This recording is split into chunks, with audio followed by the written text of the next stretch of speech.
Good morning students, welcome back to your video lecture sessions. कैसे हैं आप लोग? होप आप लोगों की पढ़ाई जो है वो अच्छी चल रही है। आप लोग वीडियोस जो है वो रेगुलरली देख रहे हैं हर सब्जेक्ट्स के, क्योंकि ये आपके लिए अच्छा होगा। ठीक है, जब स्कूल खुलेगी तो आपको ये वीडियोस जो हम लोग यहाँ पर चैप्टर्स पढ़ा रहे हैं इस वीडियोस में, that won't be repeated at school, तो प्लीज़ पढ़ते रहिएगा। हम लोग इस वीडियो में बात करेंगे standard 8 chapter first food production की। हमने चैप्टर स्टार्ट कर दिया था। हमने कुछ स्टेप्स भी देख लिए थे जो फार्मर्स लेते हैं क्रॉप्स को अच्छी तरह ग्रो होने के लिए क्या कर सकते हैं। हम डिस्कस कर रहे थे इम्प्रूविंग सॉइल फर्टिलिटी।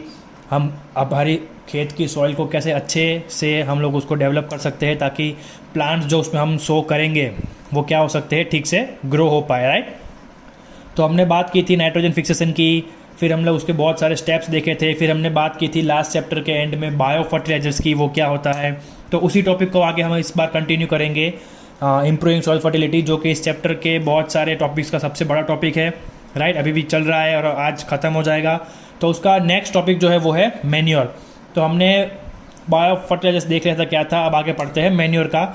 तो it is made from decomposition of crop residue, animal Dang etcetera. अब क्या होता है, ये आपने 2 लाइन पढ़ के समझ में आ गया होगा कि क्रॉप रेसिड्यू मतलब जब भी कोई पत्ते अपने पेड़ से टूट के गिर जाते हैं, या फिर कोई डाली टूट जाती है, ठीक है, या फिर पूरा का पूरा पेड़ या फिर कुछ पार्ट उसका जो टूट जाता है, एनिमल वेस्ट जो निकलता है, गोबर, ठीक है, वो जब हमें रोड पर पड़ा हुआ मिलता है तो वो जब सूख जाता है तो we can use all this things as an fertiliser.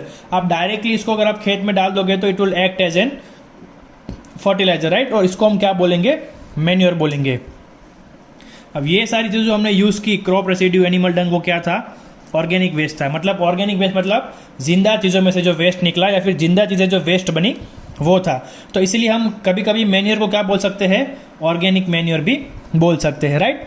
अब जब ये मैन्योर के ऊपर माइक्रो ऑर्गेनिजम्स काम करते हैं कवर्ड पिट में, ठीक है, ये मैन्योर खुला है, आपने खेत में डायरेक्ट वो काऊ डंग है जो गोबर है वो डाल दिया, या फिर पत्ते जो साग से गिर गए हैं पेड़ पर से वो आपने डायरेक्टली उसके अंदर डाल दिए खेत के अंदर, तो वो मैन्योर बन गया। लेकिन जब आप एक गड्ढे के अंदर ये सारे कचरा इकट्ठा करते हो ऑर्गेनिक वेस्ट को, और उसके ऊपर जब माइक्रो ऑर्गेनिजम्स काम करते हैं तो उसे क्या बोला जाता है, कॉम्पोस्ट, ठीक है। जहां हमने बात की थी हमारे लास्ट स्टैंडर्ड में कि कंपोस्ट क्या होता है। तो अगर आपके किचन का वेस्ट जो होता है, ठीक है, आप लोगों ने सब्जी को काटा है तो वो वेस्ट सब खाना खा लिया आपने, फिर भी कुछ खाना बचा है तो आप उसको बाहर फेंक देंगे, ठीक है, जिसे हम गुजराती में एठवाड़ बोलते हैं। तो ये अगर हम नहीं फेंकते हैं, ठीक है, और अगर हम हमारे घर के आसपास में कहीं एक बड़ा सा गड्ढा खोद दे, राइट, और वो सारा वेस्ट उसके अंदर हम डालें और उसको अगर हम कवर कर देते हैं ऊपर से, फिर उसको मिट्टी डाल के क्या कर देंगे, पैक कर देंगे, पिट को कवर कर देंगे, और उसके ऊपर जब माइक्रो ऑर्गेनिजम्स काम करेंगे, राइट, तो वो क्या बन जाएगा, कॉम्पोस्ट बन जाएगा, ठीक है। हमारे स्कूल में 5 दिन का जो अभी हुआ था पाठोत्सव, ठीक है, हमारा, तब भी जब इतने सारे लोग पूरे गांव खाना खाने आते था तो आप लोगों ने किसी ने ध्यान दिया या नहीं, हमारे एक जेट किचन के पीछे भी ऐसे 2 बड़े बड़े वेस्ट थे, राइट, जहां पर ये सारा खाना जो है वो उस पिट के अंदर डाला जाता था और फिर उस पिट को हमने क्या कर दिया था, कवर कर दिया था, राइट। तो उसे हम क्या बोलते हैं, कॉम्पोस्ट बोलते हैं। अब ये हुई ऑर्गेनिक वेस्ट और ऑर्गेनिक खातर की बात है, ठीक है, जिसे हम ऑर्गेनिक मैन्योर बोलते थे, या फिर जो चीज़ें ऑर्गेनिकली हमको मिलती थी, मतलब कि जिंदा चीज़ों में से हमें मिलती थी, राइट, कोई केमिकल इसमें मिक्स था नहीं। लेकिन अब हम बात करेंगे, हमारे नेक्स्ट टॉपिक जो है वो है केमिकल फर्टिलाइजर्स। अब ये केमिकल फर्टिलाइजर्स क्या होता है, तो these are man made nutrients produced in companies. अब ये मैन्योर और कंपोस्ट जो है वो खातर बनकर जो है वो अपने आप क्या करता था, फील्ड में न्यूट्रिएंट्स पहुंचाता था, हमें कुछ करने की ज़रूरत थी नहीं, राइट। पेड़ से पत्ते गिर गए, एनिमल वेस्ट गोबर निकल गया, तो उसमें हमने कुछ नहीं किया है, वो डायरेक्टली हमने उठा के फील्ड में डाल दिया, it gave the crops required nutrients. लेकिन कभी कभी जो है वो ये मैन्योर और कंपोस्ट जो है वो इनफ क्वांटिटी में जो है वो नहीं पहुंचा पाता है। तो क्या होता है, ऐसे में हम लोग को डालना पड़ता है केमिकल फर्टिलाइजर्स। अब ये केमिकल फर्टिलाइजर्स क्या होते हैं, तो ये जो है वो हम केमिकली बनाते हैं, ठीक है, कंपनीज में बनाते हैं, इसलिए इसे क्या बोलते हैं, केमिकल फर्टिलाइजर, जो कि मैन मेड है, right. This are man made nutrients produced in companies. और इनकी 3 कैटेगरीज होती है। पहली है नाइट्रोजनस फर्टिलाइजर्स, मतलब कि जो नाइट्रोजन देते हैं प्लांट्स को, जिसके अंदर नाइट्रोजन होता है, ठीक है, उसे क्या बोलेंगे, नाइट्रोजनस फर्टिलाइजर। दूसरा है फॉस्फेटिक फर्टिलाइजर्स, मतलब कि जो फॉस्फोरस देगा प्लांट्स को। और तीसरा है पोटेशिक फर्टिलाइजर्स, मतलब कि जो पोटेशियम देगा फर्टिलाइजर्स को। अब हमने जब चैप्टर स्टार्ट किया तभी मैंने कहा था कि प्लांट्स को ग्रो होने में 3 जो है वो न्यूट्रिएंट सबसे इंपॉर्टेंट होते हैं, नाइट्रोजन, फॉस्फोरस और पोटेशियम, जिसको हम एनपीके भी बोलते हैं। मैंने यहाँ लिखा है एनपीके, नाइट्रोजन का एन, पोटेशियम का फॉस्फेटिक का पी और पोटेशियम का के, राइट। अब आगे, this provides nutrients which are absent in soil. जो मैंने आगे कहा कि हमें ये केमिकल फर्टिलाइजर्स क्यों यूज करने पड़ते हैं, तो जो चीज़ें मैन्योर्स और कंपोस्ट सॉइल को नहीं दे पाती है वो कौन खत्म करता है उसकी डिमांड को, केमिकल फर्टिलाइजर्स, राइट। अब आपको एक चीज़ पता है कि कुछ भी चीज़, कोई भी चीज़ हो, उसको ज़्यादा यूज़ करने से उसके नुकसान होते हैं। जैसे कि आपको खाना पसंद है, बट अगर आप खाते जाओगे तो आपको वॉमिट हो जाएगी, राइट। आपका पेट गड़बड़ हो जाएगा, आपको डायरिया हो सकता है, लूज मोशन हो सकता है, आप बीमार पड़ सकते हो। वैसे ही अगर आप बहुत पानी पी रहे हो तो भी आपको उल्टी हो जाएगी, आपको वॉशरूम जाना पड़ेगा, ठीक है। तो कोई भी चीज़ जो है वो एक्सेसिव अमाउंट में कभी नहीं किया करते। तो वैसे ही जब ये केमिकल फर्टिलाइजर्स हमको पता चल गया है कि ये सॉइल को नाइट्रोजन, फॉस्फोरस और पोटेशियम दे देता है तो इसको हम डाल देते हैं, तो नहीं, ये भी जब ज़्यादा मात्रा में होता है हमारे खेत में तो हमें ये याद रखना होता है कि है तो वो लास्ट में क्या, एक केमिकल, ठीक है। तो ये क्या करता है, एक्सेसिव यूज भी उसका क्या करता है, it can damage the soil. Excessive use of it में हार्म द प्लांट्स, ठीक है। ज़्यादा केमिकल होगा तो प्लांट्स उसकी वजह से भी क्या हो जाएंगे, मर जाएंगे। And water bodies through eutrophication. अब देखो, हमने हमारे खेत में खातर में केमिकल फर्टिलाइजर डाल दिया, ठीक है, बहुत डाल दिया, एक्सेसिव डाल दिया। अब उसके बाद बारिश हुई तो ये सारा फर्टिलाइजर जो है वो धो के कहाँ चला जाएगा, धुल के it would go into near by water body. जहाँ पर भी नज़दीक में गांव का तालाब होगा या फिर कुआं होगा या फिर ज़मीन के अंदर उतर जाएगा, राइट। तो उसके साथ साथ क्या उतरेगा, ये केमिकल फर्टिलाइजर भी उतर जाएगा, ठीक है। और जब ये गांव के नज़दीक के तालाब में या कुएं में पहुंच जाएंगे तो वहाँ पे जो एनिमल्स रह रहे हैं उस तालाब में और उस कुएं में, उस वेल में, उसमें क्या होगा, एक प्रोसेस होगी जिसका नाम है यूट्रोफिकेशन, जो आप आगे के चैप्टर्स में पढ़ोगे। अभी आपको सिर्फ नाम याद रखना है, ये पूरी प्रोसेस जो है वो आपको आगे आएगी। अभी आपको सिर्फ इतना याद रखना है कि ये होता किसकी वजह से है, तो जब केमिकल फर्टिलाइजर्स ज़्यादा मात्रा में होते हैं फार्म में और वो धो के इरोजन से, हमें पढ़ा है, ठीक है, जब वो वाटर बॉडीज़ के अंदर मिक्स हो जाते हैं, उधर क्या होता है, डिपॉजिट हो जाते हैं, तो ये क्या हो जाता है, यूट्रोफिकेशन कहलाता है, right. In it is an harmful process, जो आप आगे के चैप्टर्स में पढ़ेंगे। तो ये था हमारा इंप्रूविंग सॉइल फर्टिलिटी, राइट। हमने फेलो फील्ड देखा, हमने क्रॉप रोटेशन देखा, हमने नाइट्रोजन फिक्सेशन में सिम्बायोसिस देखा, साइनोबैक्टीरिया देख लिया, फिर हमने बायो फर्टिलाइजर्स देखा, अभी हमने मैन्योर देखा, कंपोस्ट कर लिया, और लास्ट में था हमारा केमिकल फर्टिलाइजर्स, ठीक है। और बुक में आपको दिया हुआ है कि मैन्योर और केमिकल फर्टिलाइजर से क्या एडवांटेज होते हैं, हमारे खेत को क्या एडवांटेज मतलब फ़ायदे हो सकते हैं और क्या डिसएडवांटेजेस है, कितने नुकसान हो सकता है हमारे खेत को, वो भी आपको पीडीएफ मैंने जो भेजी है उसमें है, वो आपको देखना पड़ेगा, राइट। अब जो सॉइल इम्प्रूविंग हो गया हमारी खेत में, ठीक है, इम्प्रूवमेंट ऑफ सॉइल हमने कर लिया, उसके बाद जो नेक्स्ट स्टेप जो है वो हमारा आता है इरिगेशन का। मतलब क्या होता है वो देख लेते हैं। इरिगेशन हमारा नेक्स्ट टॉपिक है। The process of providing water to plant is called irrigation. मतलब कि जो हम खेत में पानी डाल रहे हैं उस प्रोसेस को क्या कहते हैं, इरिगेशन कहते हैं, राइट। ये तो बहुत सिंपल सी चीज़ है, याद रह गई कि भाई खेत में पानी जो हम डालते हैं उसे क्या बोलते हैं, इरिगेशन बोलते हैं। बट जैसे ही हमने आगे पढ़ा कि ज़्यादा मात्रा में केमिकल फर्टिलाइजर्स या कोई भी चीज़ होगी तो वो हार्म करेगा, तो एग्जैक्टली उसी तरह जब पानी भी हम लोग ज़्यादा दे देते हैं तो डैमेज हो सकता है। Excessive irrigation can cause water logging. Water logging मतलब एक ही जगह पर पानी का इकट्ठा हो जाना, and can damage the plant and cause salinisation. अब वाटर लॉगिंग क्या होता है, तो हमने बात की थी, पता है, लेवलिंग के टाइम पे, ठीक है, प्लोइंग के बाद लेवलिंग आता है, तो ये उसका आ गया। अगर आप लेवलिंग नहीं करोगे तो वहाँ पर क्या हो जाएगा, पानी इकट्ठा हो जाएगा, राइट। और अगर आप लेवलिंग कर भी लेते हो लेकिन फिर भी अब अगर ज़्यादातर पानी छोड़ते रहते हो और उस खेत में पानी भरा रहता है, वो जो प्लांट्स के रूट्स है उसे एब्जॉर्ब नहीं कर पा रहे, तो भी क्या होता है, पानी उसको क्या कर देगा, ज़्यादा पानी उसे मार देगा। और दूसरा क्या होता है, जब हम पानी देते हैं तो हमें पता नहीं है ये पानी प्योर है या फिर फिल्टर किया हुआ है, जो भी पानी आता है, ठीक है, उसे हम डाल देते हैं। तो जब ये पानी खेत में रहता है और धूप की वजह से सूख जाता है, तो अगर उस पानी में कोई सॉल्ट प्रेजेंट है तो वो पानी के साथ इवापोरेट होंगे नहीं, सिर्फ पानी जो है वो गर्मी की वजह से भाप बन जाएगा, बाकी के जो सॉल्ट उस पानी में थे वो क्या हो जाएंगे, वहीं ज़मीन पर पड़े रहेंगे और वो क्या करेंगे, हमारे प्लांट्स को डैमेज करेंगे और उस प्रोसेस को क्या कहेंगे हम, सैलिनाइजेशन, राइट।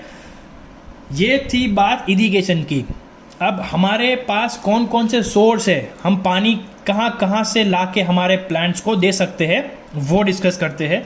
तो irrigation in India largely depends on rainfall, ठीक है। हमारी कंट्री जो है वो इरिगेशन मतलब कि खेतों में पानी के लिए सबसे ज़्यादा किसके ऊपर डिपेंडेंट है, बारिश पे, राइट। अगर ज़्यादातर एरिया में बारिश नहीं होती है तो वहाँ पर क्या नहीं होता है, खेती नहीं होती है, आज भी, in present times also. In ancient time, crops with large water demands were grown in areas having more rainfall and crops with less requirement in dry areas. अब जब हम खेत में प्लांट्स ग्रो करते हैं तो सबकी वाटर अवेलेबिलिटी या फिर वाटर जो उसे चाहिए, जिस मात्रा में वाटर रिक्वायरमेंट जो होती है वो अलग अलग रहती है। कुछ प्लांट्स होते हैं जिन्हें बहुत सारा पानी चाहिए ग्रो होने के लिए, और कुछ प्लांट्स होते हैं जो थोड़े पानी में भी ठीक ठाक से ग्रो हो जाते हैं। एग्जाम्पल है राइस। पैडी जो होता है, તમે જોયું હશે કે જે ચોખાના ખેતર હોય वहाँ पर पानी आपको बहुत देना पड़ता है, राइट। एक्सेसिव अमाउंट में आपको पानी देना पड़ता है। वेरेस कि जब कि कोई और प्लांट आप ग्रो कर रहे हो तो वहाँ पर अगर पानी आपने कम भी दिया है तो वो क्या हो जाएगा, ठीक से ग्रो हो पाएंगे। तो पहले के ज़माने में क्या होता था कि ये जो क्रॉप्स है ज़्यादा पानी वाले या फिर ज़्यादा पानी चाहिए जैसे वो क्रॉप्स, और जो जिनको कम पानी चाहिए उनको कैसे ग्रो करते थे। तो in ancient time crops with large water demands were grown in areas having more rainfall. सीधी सी बात है, जहाँ पर वो लोग क्या करते थे, पहले के ज़माने में क्या करते थे लोग, जहाँ ज़्यादा बारिश गिर रही है वहाँ पर ऐसे प्लांट्स ग्रो करेंगे जिनको ज़्यादा पानी चाहिए, और जहाँ पर कम रेनफॉल हो रहा है मतलब कि जो ड्राई एरियाज है जैसे कि हमारा कच्छ, तो ऐसी जगह पर कैसे क्रॉप्स ग्रो होते थे जिन्हें पानी का रिक्वायरमेंट लेस होता था, ठीक है। तो ये है हमारे सोर्स ऑफ वाटर, मतलब कि हम लोग इरिगेशन कैसे करते हैं, पहले के ज़माने में क्या करते थे, अब इस ज़माने हम क्या कर सकते हैं, और अगर हम क्या कर रहे हैं वो आगे के हम टॉपिक में डिस्कस करेंगे। तो बच्चों, पहले के ज़माने में एंशिएंट टाइम में रेनफॉल डिपेंड होता था, क्योंकि तब पॉपुलेशन कम थी और कम फूड प्रोडक्शन अगर होता था तो कोई प्रॉब्लम नहीं होती थी।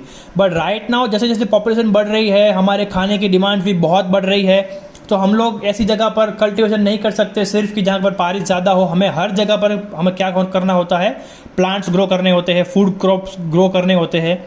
तो अभी जो है हम वो लार्जली डिपेंडेंट है कैनाल्स पे, राइट। तो अभी के टाइम में irrigation is done by canals on dams.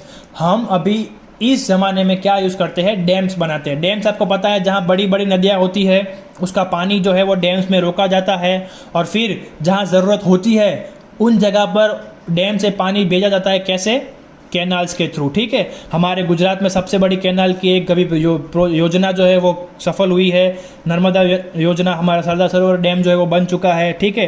Kutch में भी नर्मदा कैनाल आ चुकी है, पानी की समस्या जो है वो बहुत कम हो चुकी है, राइट। तो हमें पता है कैनाल्स क्या होता है, ठीक है। एक डैम से अलग अलग दूर की जगह पर कैनाल से पानी पहुंचाया जाता है, राइट। अब कैनाल जो है वो दो टाइप्स की होती है, पहली है परमानेंट और दूसरी है इनंडेशन। अब परमानेंट कैनाल क्या होती है और ये इनंडेशन कैनाल क्या होती है वो देख लेते हैं। तो परमानेंट कैनाल उसे बोलते हैं जो brings water from dams constructed on big reverse through out the year. मतलब आपको 12 महीने जो होते हैं एक साल के, थ्रू आउट द ईयर आपको पानी मिलता रहेगा उस कैनाल से, क्योंकि वो डैम से आ रही है, और डैम्स में जो है वो बड़ी बड़ी नदियों का पानी भरा रहता है, वो नदियाँ सूखती नहीं है, राइट। ऐसी नदियों में से जब डैम्स में पानी भरा जाता है और उस डैम से जो पानी कैनाल्स लेके आती है, उस कैनाल्स को क्या बोलेंगे, we will call that canals permanent canals, जो हमें राउंड द क्लॉक 24/7, ठीक है, 365 डेज हमको पानी मिलता रहेगा। अब उसके ऑपोजिट में वाइसे वर्सा क्या है, इनंडेशन। मतलब कि क्या, bring water from reverse only in monsoon season. अब जब बारिश होती है और नदियों में पानी होता है तभी जो कैनाल्स पानी लाती है उसे हम क्या बोलेंगे, इनंडेशन कैनाल्स बोलेंगे, राइट। हमको पता चल गया आप कि परमानेंट किसे बोलते हैं कैनाल्स, और इनंडेशन किसे बोलते हैं। जो थ्रू आउट द ईयर पानी लाएगी वो परमानेंट, और जो मानसून सीजन में जब पानी हमको पहुंचाती है किसी नदी से, क्योंकि उस नदी में पानी सिर्फ मानसून सीजन में आता है, तो उसे हम क्या बोलेंगे, इनंडेशन कैनाल्स। अब डैम्स का एक और काम है, सिर्फ वो पानी स्टोर करके पानी नहीं पहुंचाता है, उसके अलावा जो डैम्स जो है वो ऑल्सो प्रोवाइड इलेक्ट्रिसिटी। हमने देखा था कि पानी ऊपर हाइट से, फोर्स से गिरता है, नीचे टरबाइन रोटेट होती है, उससे क्या बनता है, इलेक्ट्रिसिटी बनता है, राइट। अब ये हमारा हो गया दूसरा सोर्स, पहला था रेनफॉल, दूसरा था डैम जो हमने अभी देखा कैनाल्स के रूप में। अब उसके अलावा भी हमारे इंडिया में बहुत सारे सोर्सेस है इरिगेशन के, वो देख लेते हैं। तो क्या होता है, इन southern India people store rain water in underground tanks. अब जो हमारा साउथ इंडिया है वहाँ पर लोग क्या करते हैं, बारिश का जो पानी आता है उसे अंडरग्राउंड टैंक्स में स्टोर करते हैं और फिर अपने हिसाब से क्या करते हैं, इरिगेशन के लिए यूज़ करते हैं। नॉर्दर्न इंडिया में क्या करते हैं, people build bunds to store rain water. Bunds यानी कि एक पहाड़ी बना देते हैं। मान लो कि एक गांव के बाहर एक ऐसा मैदान है जहां पर बारिश का पानी बहुत इकट्ठा हो रहा है, राइट। तो वो लोग क्या करेंगे, उस एरिया के आजू बाजू क्या कर देंगे, बाउंड्री बना देंगे, ताकि उस जगह का पानी जो है वहां पर स्टोर रहे और कहीं आगे बह के चला ना जाए, ठीक है। ये क्या होता है, नॉर्थर्न इंडिया में होता है। पीपल क्या करते हैं, जहां पर पानी इकट्ठा होता है वहां पर बंड्स बना देते हैं, मतलब कि वो उस पानी को आगे बहने से रोक देते हैं और फिर उस पानी को क्या करते हैं, अपनी क्रॉप्स को पानी देने में, इरिगेशन में यूज़ करते हैं। नेक्स्ट है, some parts of the country use wells for storing rain water. अब कहीं पर क्या होता है, अंडरग्राउंड टैंक्स नहीं होते, तो वो लोग पानी रेन वाटर का कहाँ स्टोर करते हैं, कुओं में, इन वेल्स, ठीक है। फिर नेक्स्ट टॉपिक है हमारा, इन मॉडर्न डेज, मतलब कि अभी के टाइम में electricity operated tube wells are use to pump underground water. अब देखो, अगर आप कुआं बनाते हो, अंडरग्राउंड टैंक बनाते हो, तो वो आपके यूज़ के लिए होगा, ठीक है, उसमें से आप यूज़ कर सकते हो, या फिर और अगर आप किसी को यूज़ करने दो तो हो सकता है। बट जब इतना सारा बारिश का पानी आता है तो वो सारा पानी तो समुंदर या नदियों में नहीं जाता है, कुछ पानी जो है वो ऑटोमेटिकली ज़मीन के अंदर सोक हो जाता है, ठीक है, इट सीप्स थ्रू, जिसे हम लीचिंग बोलते हैं, हमने 7th में पढ़ लिया है। तो ये पानी जब अंडरग्राउंड पहुँच जाता है तो अब हम क्या करते हैं, उस पानी को भी बोर के रूप में हम क्या करते हैं, यूज़ करते हैं। हम लोग बोरवेल खोदते हैं इलेक्ट्रिसिटी से, ठीक है, गड्ढा करते हैं, वहाँ नीचे पंप बिठाते हैं 300-400 फुट 600 फुट तक, और फिर वहाँ जो पानी स्टोर किया हुआ है पहले से वो यूज़ कर रहे हैं, राइट। तो ये थे हमारे बाकी के 4 सोर्सेज इरिगेशंस के। तो हमारे पास टोटल कितने सोर्स हो गए, पहला था रेन वाटर, ठीक है। पहले के टाइम में क्या होता था, जहाँ ज़्यादा बारिश होती है वहाँ पर क्रॉप्स उस हिसाब से ग्रो होते थे, और फिर जहाँ कम बारिश होती है वहाँ पर क्रॉप्स उस हिसाब से ग्रो होते थे। फिर हमने इरिगेशन को कैनाल्स के रूप में देखा कि डैम्स के ऊपर भाई जो कैनाल्स होती है, अभी हर जगह पर क्रॉप्स ग्रो करने पड़ रहे हैं। टाइम ऐसा है कि जब जगह हर किसी को खाना चाहिए, तो क्रॉप प्रोडक्शन जो है वो डिमांड इंक्रीज़ हो रही है, तो कैनाल्स यूज़ करते थे। और अब जब कैनाल्स भी बहुत सारी जगहों पर नहीं पहुँच पाती है तो वहाँ पर लोग क्या करते हैं, वो भी हमने देख लिया था, अदर सोर्सेज, कोई अंडरग्राउंड टैंक्स बनाता है, कोई बंड्स बना लेता है, कोई कुएँ खोदता है, या फिर कोई बोरवेल यूज़ करता है, राइट। ये थे हमारे सोर्सेज ऑफ इरिगेशन। अब हम अगले वीडियो में ये डिस्कस करेंगे कि इस पानी को हम किस तरीके से यूज़ कर सकते हैं, मतलब कि मेथड ऑफ इरिगेशन पढ़ेंगे कि भाई खेतों में पानी रेगुलरली छोड़ना है, इरेगुलर छोड़ना है, अगर रेगुलर छोड़ना है तो कैसे छोड़ेंगे, वो सब हम कब करेंगे, नेक्स्ट टॉपिक में डिस्कस करेंगे, राइट। आज का सेशन यहीं ख़त्म करते हैं। आज का होमवर्क आपको यहाँ लिखा गया है, व्हाट इज़ मैन्योर, मैन्योर क्या होता है, व्हाट इज़ कॉम्पोस्ट, कॉम्पोस्ट क्या होता है, व्हाट आर केमिकल फर्टिलाइजर्स, ठीक है, केमिकल फर्टिलाइजर्स क्या होता है वो आपको लिखना है। Give advantages and disadvantages of fertilisers and manure, ये आपकी बुक में एक टेबल है, ठीक है, एडवांटेज डिसएडवांटेज का, वो आपको लिखना है बुक में से। What do you mean by irrigation, irrigation का मतलब क्या आपको समझ में आया वो लिखना है। और लास्ट में क्या लिखा है, difference between permanent and inundation canals, ठीक है, तो परमानेंट कैनाल को इसके इनंडेशन के बीच में जो डिफरेंस है वो आपको लिखना है, राइट। तो अगले वीडियो में मिलेंगे मेथड्स ऑफ इरिगेशन के साथ, तब तक keep studying, keep doing your homework, good bye.